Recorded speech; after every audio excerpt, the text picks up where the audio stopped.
Hey, how are you today? It feels good that we're back on a normal schedule, long weekend for a lot of us. I know for me, just getting the kids back to school, back into routine. It's nice for myself to get back into routine. So hope you all are having a great day and your week is off to a great start. Today, I wanted to talk about some common misconceptions, some worries, some fears that sometimes hold people back from just kind of exploring this opportunity in general. First thing I'm going to put out there is this opportunity is different. It's not like you're opening up a restaurant of your own. Yes, you are opening your own business, but it's not a conventional business. So with that, there's a lot of different misconceptions, fears, worries, all of that kind of stuff. So I wanted to talk about a few of those, and then obviously if you have any others that I haven't addressed, please private message me, comment below, because chances are other people have those same worries or fears or questions as well. But the first one that I get a lot is, I'm not an expert, I'm not a nutritionist, I'm not a personal trainer. How can I help other people when I feel like I am very much on my journey on my own? Well, here's the deal. You have so much power in your story and being on the journey. You are so much more relatable being on the journey than as this expert way up here with all this knowledge that's already at their goal. So I don't have six-pack abs. I don't know a ton about nutrition. I follow a plan and I share what works for me. And when people see me having results and they see me as this everyday mom that's kind of juggling it all, having these physical results without going to a gym and being consistent on my journey, that's what inspires them. And they want to know what I'm doing. Before I became a coach, I was already on my journey and I was super, super passionate about health and fitness. It was something that came into my life and I loved the way it made me feel. So I started naturally just kind of growing my network in that area. Teachers at school were asking me, oh, what are you doing? You know, how can I do this? Or we were staying after school and we were working out. We were running together. We were doing all of that kind of stuff. And it's just something that when you're on your journey, it's natural for people to come to you because everybody is on a health and fitness journey and nobody is at that place where they want to be. But if they can relate to you and if they have respect and that trust, then they're going to come to you and ask you for help. So before I became a coach, I was actually looking at different opportunities because it was something like health and fitness was something I loved. People were already coming to me asking for questions, but I had no clue what I was doing besides working on myself. So I thought about becoming a personal trainer. But there was no way I could do that. My husband is a firefighter. He takes a lot of overtime. He goes out on wildfires for 3 weeks at a time. I have 3 kids. There's no way I can go early or late. And that's when people want to work out. And there's no way I could do that with 3 kids all on my own or a rotating schedule for Morgan. So that was kind of like out.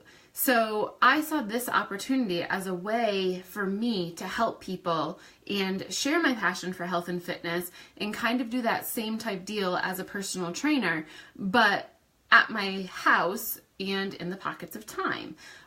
So I'm not an expert. I'm still not an expert. I do hold a certification to teach group fitness classes, but that's something that I got after I became a coach, and that's something that's completely separate from coaching. I'm not a life coach. I share my personal development. I share how it's impacted me, and then that inspires others. A lot of people don't want to start because they're not at their like goal weight or their fit goal. Like you don't have to be super, super fit and have it all figured out. In fact, if you are like very much on your journey and trying to figure it out as you become a coach, that is so much more relatable than already being there and trying to use Beachbody as that tool for other people to get there. Beachbody for me was a solution for me to go from fit to fitter and for me to go to 100% consistent and also add that nutritional component in. Like I said, I was already on that fitness journey. I was already eating clean, but there were a lot of things I was missing out on. And Beachbody became that solution to fill in all of those different gaps. Was I at my like fit destination? No, and I'm never going to be. And that's the glory of a health and fitness journey. We are always on this journey and we are always progressing. Lots of people say, well, you know, I'm shy, I'm introverted. hello, I have major social anxiety. I have a hard time going out and like to parties, to social settings. I just get super anxious, and I am actually such an introvert. And that is why this has worked for me, because it is a business that I have built 100% on social media, behind the computer, and I feel so much more comfortable doing that. But throughout the last 3.5 years, I've learned how to deal with my social anxiety, and I have become more extroverted just because I've gotten out of my comfort zone. And the funny thing is that most of the successful coaches are actually like homebodies and shy. There are some that are incredibly extroverted, but there's a lot that are shy and introverted too. And this business truly works for you because you are relating to other people that are in that same, situation that are introverted as well. You attract your tribe, your vibe. So it's like attracts like. So it works very well if you're shy too. Maybe you're thinking, well, like, I don't have that many friends. I go to work, I run my kids to activities, and that's that. I don't have a huge presence on social media. That's okay. Like, we all start from somewhere. Funny thing is, when I started this business, I had 264 friends on Facebook, no Instagram account, nothing. Now I have almost 4,000 friends on social media. I have almost 2,000 followers on Instagram. I have a like page that I run for my business that has 2,000 followers on it. So it's something that you build. And with the training and support from the team, you learn how to build your network. And to be honest, I think I talked about this yesterday, but it's all about quality and not quantity. You can have 5 people that really relate to you, really trust you, and just hit the ground running with this, as a challenger, with their health and fitness journey, and then even as the business. And you're better off with those 5 quality people than you are with 500 people that are just like, yeah, sure, I'll give this a try. Another fear and misconception is I'm not a salesperson.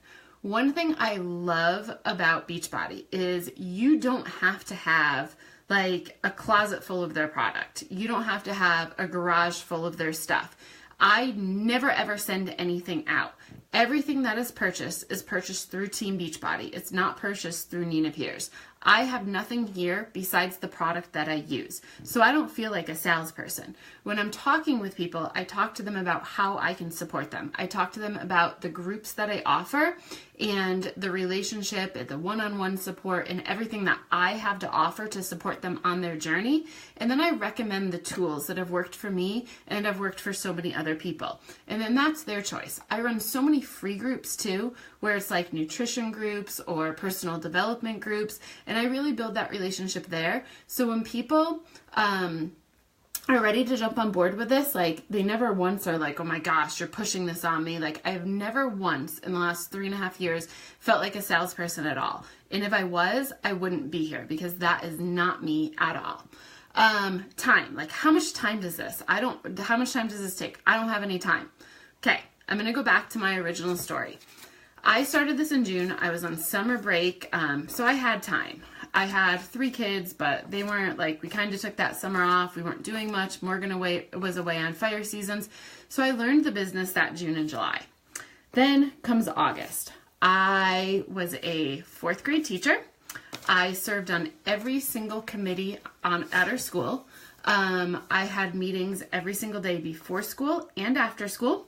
I had 3 kids that would drive to school with me and would stay for the meetings in my classroom when I had after school meetings or before school meetings.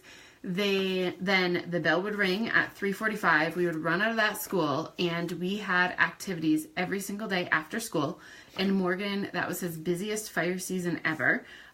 So he was gone for 3 weeks at a time. So essentially I was a single parent. We had 2 acres. We actually had a puppy back then. We have chickens. We had all that kind of stuff going on. And I was still able to build the foundation of this business. I found the pockets of time. So my personal development, I would listen to it in the car. And guess what? My kids benefited so much from hearing these books on tape and all this inspiration and motivation and all of that kind of stuff.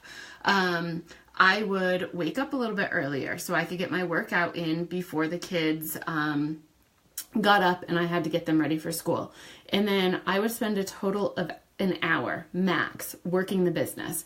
And some days it would be in the pockets of time. So it would be, if I had 20 minutes left over on my lunch break, I would just get on the computer and I would do some work. Sometimes it was put the kids to bed at 8, get in my own bed, and then work from 8 to 8:30 until I fell asleep. So you don't need a ton of time. Now, the time that you put into it though, if you do have more time, say if you have like 4 hours initially a day to put into it, obviously you're going to grow faster. It took me 3 years to build a full-time income for me to retire from teaching. And that was with building the business an hour a day. And then when I did have time, I built on that. But it didn't take a huge time commitment initially because I didn't have the time to give. The great thing about this business is you truly get what you give. But if you can't give, like, it's not like you get kicked out and you can't do it. Like, you work it the way you want to work it. You make it work for you. There's no rules or regulations that you have to follow. There's no minimums of anything. You just work it how you want to work it. And then we can talk about pyramid scheme. Oh, that's one of those pyramid schemes. No, it's not. Pyramid schemes are 100% illegal, and that would be more of that like sales thing where it's like you're just pushing products on people and you're selling this to that and making people buy hundreds and hundreds and hundreds.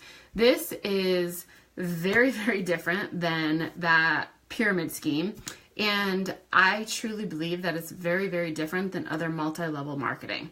So how it works is you get commission from things that your challengers buy. And as you build a team, Beachbody pays you bonuses for the people underneath you who sell things or build a team. And so that's where it's kind of that, I think we're called like bilateral, where you have two legs and that's how Beachbody pays you. But it's not a pyramid at all where like you have the person on the top and they make all the money. I actually earn more money than my coach above me. I'm at a higher rank. I'm further along in my business, but that's just because I work it differently and my goals are different. But there's no consequences or anything. It's not shady. It's very, very black and white. And we have one of the best reputations of all multi-level marketing companies out there. And our business model is not this get rich quick scheme. So when you come in, you're not getting a huge payout to then kind of gradually decrease. Like you actually start slow and steady and it builds up. So that's how we're very different too. So you don't hit that success, in month 1 and then like that's it, you peak in month 1. Here I am and I'm still steadily increasing my income every single month. And then I think the biggest thing too that people worry about is just that fear of judgment. What are other people going to think when I do this? And that's something that you have to deal with inside of you. Like it is very different, but it was something like my husband was kind of like, what are you doing, Nina? My dad was like, this is ridiculous. But for me, I looked at it as a win-win solution. It's giving me a solution to working out every single day because I wasn't able to get to the gym on a consistent day with my schedule and with the kids. So it gave me that solution to work out at home every single day, like with a legitimate program, because Googling YouTube videos, going for a run every day, it just didn't fit into my schedule and it wasn't effective. So it gave me that solution to get in really good shape at home on my own time, which was excuse proof. Kids were sick, could still do it. Daycare was full, could still do it. Snowstorm out, could still do it. Activities every single day after school, could still do it. So I looked at it as kind of selfish at first. Like, okay, maybe people are going to judge me, but it's a solution for me. And then I fell in love with that solution and with the products. And then I just kind of went from there. People were already asking me what I was doing. They were seeing the change in me. They were seeing the difference. So it just kind of naturally grew. And I can tell you, when lots of teachers were judging me, when I started this at school, but when I put in my notice last week and I quit last week, last year, nobody was judging me anymore. And lots of people were like, okay, I need to do what you're doing, Nina. Nobody's judging me now that I am at home and I am completely present with my kids and I'm making a good living doing this at home. So people will always judge when you do something different, but they stop judging when you prove them that this has made you such a better person and it has such positive impacts in so many ways. So it's worth that risk. I mean, people judge you for whatever you do. I was judged when I went into teaching because, oh, that's not a career. That's not going to make you money. You know, oh, you're going to get burned out, this, that, and the other thing. But I did it. Like, no matter what you do, people are going to judge. But you have to be confident in yourself and in your vision and in your dreams to take those risks and to show people that it truly does impact you and make you better. So those are some of the misconceptions, fears, worries that I am aware of and I get asked all the time. So I just wanted to address those. Again, make sure you comment below or send me a message and I'm more than happy to address any others that you have. We will see you back here again tomorrow around the same time. Have a great day.